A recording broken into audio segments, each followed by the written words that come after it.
Hello bachcho, let's read this question. The question says homeostasis is first one is tendency of biological system to change with and change in environment. Second is tendency of biological system to resist change. Third one is disturbance of self-regulatory system in natural control. Last one is biotic material used in homeopathic medicine. तो इस question बताना है कि haemostasis जो है क्या होती है। तो यहाँ पे बात करें सबसे पहले इस क्वेश्चन में हम बात करेंगे की कॉन्सेप्ट की जो है कॉन्सेप्ट में अगर हम बात करें तो यहाँ देखेंगे कि होमियो जो है स्टैसिस होमियोस्टैसिस क्या होता है। ये जो है एक मैकेनिज्म होता है। It refers to the mechanism that biological system जो बायोलॉजिकल सिस्टम होती है biological system use to maintain stable internal environment, यानी कि जो इंटरनल एनवायरनमेंट को है उसको मेंटेन कर सके और इस यहाँ पे कह सकते हैं स्टेबल जो है क्या हो इंटरनल एनवायरनमेंट। अब यहाँ पे ऐसा कह सकते हैं homeostasis refers to the mechanism that biological system used to maintain a stable internal environment despite external changes। यहाँ पे क्या हो एक्सटर्नल जो है चेंजेस ना हो, अगर कुछ चेंज हो रहा है यहाँ पे बाहर में एक्सटर्नल एनवायरनमेंट में तो होम्योस्टैसिस जो है उसको रेजिस्ट करती है।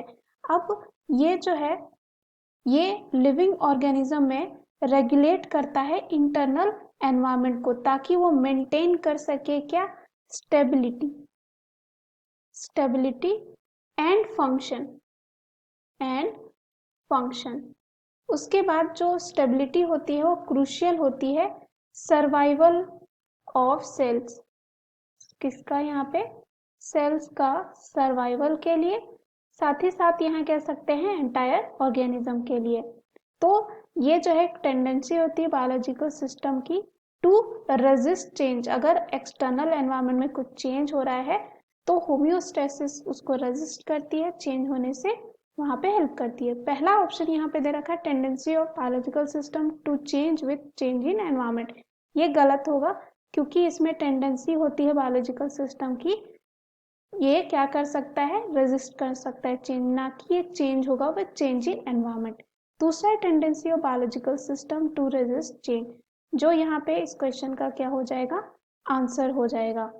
उसके बाद यहाँ पे आते हैं सी ऑप्शन में दे रखा है disturbance of self regulatory system and natural controls. तो होम्योस्टैसिस जो है यहाँ पे disturbance of self regulatory system नहीं होता है, साथ ही साथ नेचुरल कंट्रोल नहीं होती है। लास्ट दे रखा biotic material use in homeopathy medicine. तो यहाँ पे ये जो है गलत होगा क्योंकि जो होम्योस्टैसिस होता है वो डायनेमिक प्रोसेस होता है। अगर यहाँ पे हम बात करें डी ऑप्शन की तो ये जो है एक क्या होता है डायनेमिक प्रोसेस होता है जो इन्वॉल्व होता है कांस्टेंट एडजस्टमेंट में, कांस्टेंट जो है एडजस्टमेंट में, और ना कि ये जो है यहाँ पे एक बायोटिक मटेरियल जो यूज किया जाता है होम्योपैथिक मेडिसिन में। क्योंकि यहाँ पे जो ऑप्शन दे रखा है रेफर करा है होम्योपैथी को, जो एक फॉर्म होता है अल्टरनेटिव मेडिसिन का। क्या होता है फॉर्म होता है एक अल्टरनेटिव मेडिसिन का, और यहाँ पे ये जो है एक बायोलॉजिकल कॉन्सेप्ट नहीं है होम्योस्टैसिस का, तो ये जो है यहाँ गलत हो जाएगा। So the right answer of this question is option B. Hope you understood it well. Best of luck.